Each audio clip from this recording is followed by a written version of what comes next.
Audio Jungle.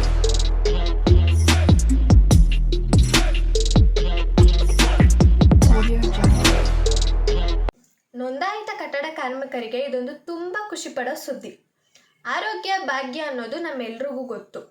ಆದರೆ ಆ ಆರೋಗ್ಯನ ಹೇಗೆ ಕಾಪಾಡ್ಕೊಳ್ಳೋದು ಅಂತ ಅಷ್ಟೊಂದು ಜನಕ್ಕೆ ಗೊತ್ತಿರಲ್ಲ. ಅದರಲ್ಲೂ ಕಟ್ಟಡ ನಿರ್ಮಾಣ ಕಾರ್ಮಿಕರಿಗೆ ಇದ್ರ ಬಗ್ಗೆ ಅಷ್ಟೊಂದು ಅರಿವಿರೋದಿಲ್ಲ. ಇದಕ್ಕೋಸ್ಕರ ಅಂತಲೇ ಕರ್ನಾಟಕ ಸರ್ಕಾರ ಕಾರ್ಮಿಕರ ಇಲಾಖೆಯು ಕಟ್ಟಡ ನಿರ್ಮಾಣ ಕಾರ್ಮಿಕರಿಗಾಗಿ ಸಂಚಾರಿ ಆರೋಗ್ಯ ಘಟಕಗಳ ಮೂಲಕ ಆರೋಗ್ಯ ತಪಾಸಣೆನ ನಡೆಸ್ತಾ ಇದೆ.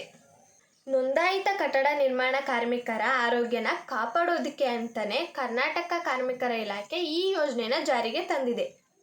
ಈ ಯೋಜನೆ ಮಾನ್ಯ ಕಾರ್ಮಿಕರ ಸಚಿವರಾದ ಸಂತೋಷ್ ಎಸ್ ಲಾಡ್ರವರ ನೇತೃತ್ವದಲ್ಲಿ ಯಶಸ್ವಿಯಾಗಿ ನಡೀತಾ ಇದೆ. ಈ ಆರೋಗ್ಯ ತಪಾಸಣೆ ಬರೀ ಕಟ್ಟಡ ನಿರ್ಮಾಣ ಕಾರ್ಮಿಕರಿಗಷ್ಟೇ ಅಲ್ಲದೆ ಅವರಿಗೆ ಅವಲಂಬಿತವಾಗಿರುವ ತಂದೆ, ತಾಯಿ, ಮಕ್ಕಳು, ಹೆಂಡತಿ ಇವರಿಗೂ ಕೂಡ ಸಿಗ್ತಾ ಇದೆ. ಈ ಸಂಚಾರಿ ಆರೋಗ್ಯ ಘಟಕಗಳು ಫ್ರೀಯಾಗಿ ಆರೋಗ್ಯ ತಪಾಸಣೆನ ನಡೆಸ್ತಾ ಇದೆ.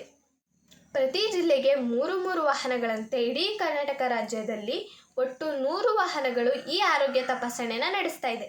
ಈ ವಾಹನಗಳು ಕಾರ್ಮಿಕರು ಎಲ್ಲಿ ಕೆಲಸ ಮಾಡ್ತಿರ್ತಾರೋ ಅಲ್ಲೇ ಹೋಗಿ ಉಚಿತವಾಗಿ ತಪಾಸಣೆನ ನಡೆಸ್ತಾ ಇದೆ.